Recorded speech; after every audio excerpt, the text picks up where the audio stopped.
Los Miserables. Tomo 2. Cosette.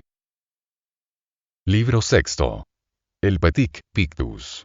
Capítulo 5. Distracciones. Encima de la puerta del refectorio estaba escrita en gruesas letras negras, la siguiente oración, que llamaban el Pater Noster blanco, y tenía la virtud de guiar las almas en vía recta al paraíso. Pequeño Padre nuestro blanco, que Dios hizo, que Dios dijo, que Dios puso en el paraíso. Por la noche, al ir a acostarme, he encontrado 3 ángeles en mi cama echados, uno a los pies y 2 a la cabecera, y a la Santa Virgen María en medio, que me dijo que me acostase, y de nada me cuidase. El buen Dios, es mi Padre. La Santa Virgen, mi Madre. Los 3 apóstoles, mis hermanos, y las 3 vírgenes, mis hermanas. La camisa en que Dios nació, mi cuerpo, envolvió. La cruz de Santa Margarita en mi pecho tengo escrita. La Santa Señora Virgen por los campos se ha marchado, llorando su hijo querido, y al Señor San Juan ha hallado. Señor San Juan, ¿de dónde venís? Vengo de Ave Salus. ¿Habéis visto si está Dios? Está en el árbol de la cruz, pendientes tiene los pies, clavadas tiene las manos y una corona de espinas su cabeza ha ensangrentado. Quien rezaré esta oración 3 veces por la mañana y otras tantas por la noche, ganará el cielo a la postre. En 1827, esta oración característica había desaparecido de la pared bajo una triple capa de pintura amarilla. Y acaba de borrarse en este momento de la memoria de algunas jóvenes de entonces, ya viejas hoy. Un gran crucifijo colgado de la pared, completaba la decoración de este refectorio, cuya única puerta, según creemos haber dicho, daba al jardín. 2 mesas estrechas, con 2 bancos a lo largo de cada una, formaban 2 largas líneas paralelas de un lado a otro del refectorio. Las paredes, eran blancas, las mesas eran negras. Estos 2 colores de luto, son el único adorno de los conventos. Las comidas eran frugales y la alimentación de las mismas niñas era austera. Un único plato de carne y legumbres mezcladas, o de pescado salado, era todo el lujo. Este plato ordinario, reservado solamente a las pensionistas, era, sin embargo, una excepción. Las niñas comían y callaban bajo la mirada de la madre que estaba de semana, la cual, de vez en cuando abría y cerraba ruidosamente un libro de madera cuando alguna mosca trataba de volar o de zumbar contra la regla. El silencio, era sazonado con algún trozo de la vida de los santos, leído en voz alta desde una cátedra con atril, situada debajo del crucifijo. La lectora era una de las educandas de más edad, y le duraba el cargo una semana. En la mesa, había de trecho en trecho, jofainas barnizadas, en las que las educandas lavaban por sí mismas el vaso y el cubierto, y arrojaban algunas veces los desperdicios de carne dura o de pescado podrido. Esto merecía un castigo. Estas jofainas se llamaban los círculos de agua. La niña que rompía un silencio, hacía una cruz con la lengua. ¿Dónde? En el suelo. Lamía la tierra. El polvo, fin de todas las alegrías, se encargaba de castigar a estas pobres hojas de rosa, culpadas del murmullo. Había en el convento un libro, del cual solo había sido impreso un único ejemplar, y que estaba prohibido leer. Era la regla de San Benito. Arcano que no debía penetrar ningún ojo profano. Nemo regulas, seu constitutiones nostras extemis communicavit.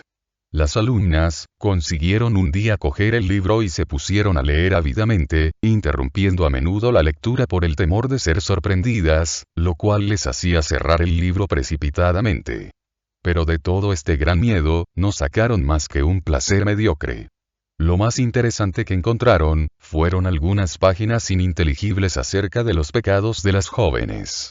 Las niñas, jugaban en una avenida del jardín, bordeada de algunos raquíticos árboles frutales.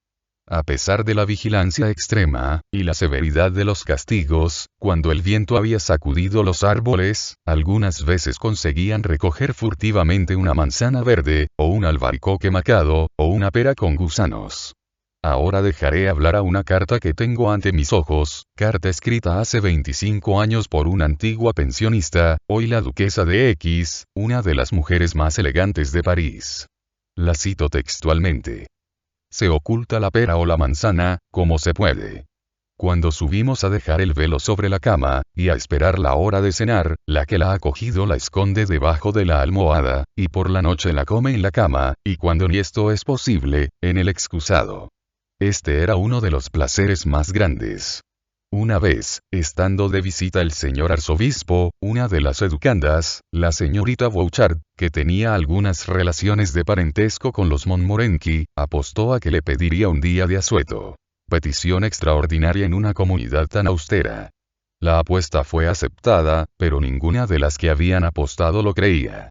En el instante preciso, cuando pasaba el obispo por delante de las alumnas, la señorita Bouchard, con indescriptible asombro de sus compañeras, salió de la fila y dijo: «Monseñor, un día de asueto». La señorita Bouchard era fresca y alta, y tenía la cara de rosa más bonita del mundo. Monseñor Kellen sonrió y dijo: «¿Cómo, hija mía, un día de asueto? 3 días, si quieres, te concedo 3 días». La priora nada podía hacer. Había hablado el arzobispo. Hubo escándalo en el convento, y gran alegría en el colegio. Júzguese el efecto.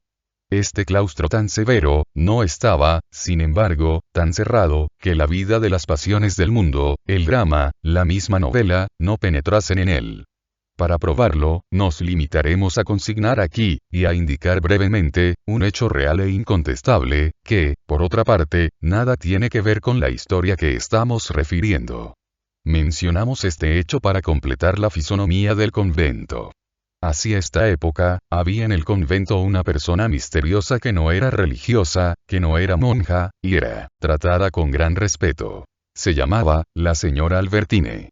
Nadie sabía nada de ella sino que estaba loca, y que pasaba por muerte en el mundo. Sobre aquella historia, había, según se rumoreaba, arreglos de intereses necesarios para un gran casamiento.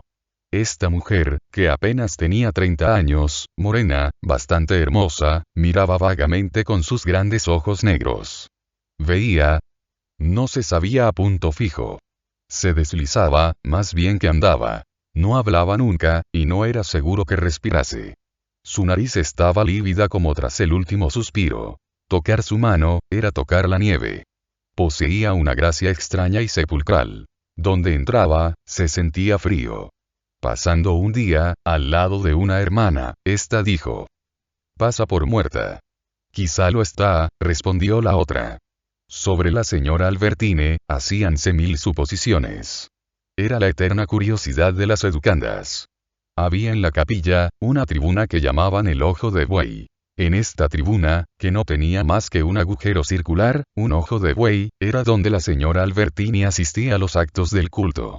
Allí solo entraba ella, porque estando situada en el primer piso, podía divisarse al predicador y al celebrante, cosa prohibida a las religiosas.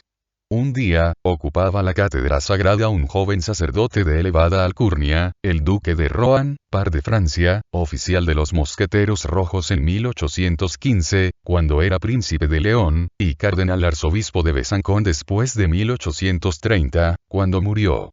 Era la primera vez que el duque de Rohan predicaba en el Petit Picpus. La señora Albertine asistía ordinariamente a los sermones y a los oficios con perfecta calma y profunda inmovilidad. Aquel día, así que vio al duque de Rohan, se incorporó a medias, y dijo en voz alta en medio del silencio de la capilla: «Vaya, Augusto». Toda la comunidad estupefacta volvió la cabeza, el predicador levantó la vista, pero la señora Albertine había recobrado su inmovilidad. Por aquella figura apagada, helada, había pasado instantáneamente un soplo del mundo exterior, un relámpago de vida. Después todo se desvaneció. La loca volvió a convertirse en muerta. No obstante, estas 2 palabras hicieron charlar a todo lo que podía hablar en el convento. «Vaya, Augusto». ¿Cuántas revelaciones encerraba? El duque de Rohan, se llamaba efectivamente Augusto. Era evidente que la señora Albertine procedía del gran mundo, puesto que conocía al duque de Rohan. Que vivía en el siglo, en alta posición, puesto que hablaba tan familiarmente de tan gran señor, y que tenía con él relaciones de parentesco, quizá, pero muy íntimas seguramente, por cuanto lo llamaba familiarmente por su nombre de pila. Dos severas duquesas, las señoras de Choiseul y de Serent, visitaban a menudo la comunidad, donde penetraban, sin duda, en virtud del privilegio magnates mulieres, y producían gran temor en el colegio. Cuando las dos ancianas damas pasaban, todas las educandas temblaban y bajaban los ojos. El duque de Rohan, era, por lo demás, sin él saberlo, objeto de la atención de las pensionistas. Acababa de ser nombrado en aquella época, como escala para el episcopado, vicario mayor del arzobispado de París, y tenía por costumbre ir a cantar los oficios en las funciones de la capilla del Petit Picpus. Ninguna de las reclusas podía verlo a causa de las cortinas de sarga. Pero tenía una voz dulce y un poco delgada que ya conocían y distinguían perfectamente. Había sido mosquetero, se decía que era muy cuidadoso, que iba muy bien peinado, con sus hermosos cabellos castaños formando bucles alrededor de la frente. Que tenía un gran cinturón de moiré, y que su negra sotana estaba cortada elegantemente. Todo esto, hacía que acaparara la atención de aquellas imaginaciones de 16 años. Ningún ruido exterior penetraba en el convento.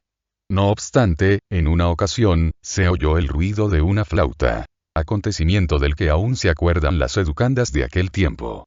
Algún vecino tocaba aquella flauta, que siempre repetía al mismo aire, un aire ya hoy olvidado. Setulbe mía, ven a reinar sobre mi alma, y se la oía 2 o 3 veces durante el día.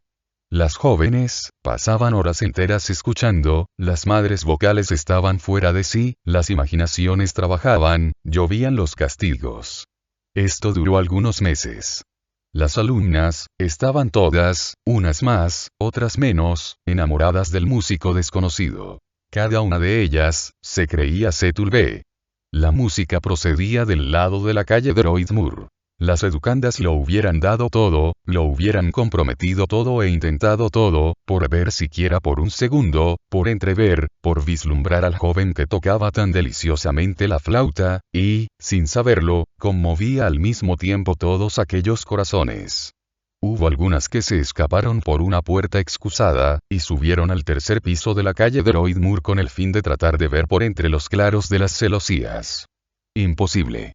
Un día una joven llegó hasta el extremo de pasar el brazo por encima de la cabeza a través de la reja, y agitar su pañuelo blanco.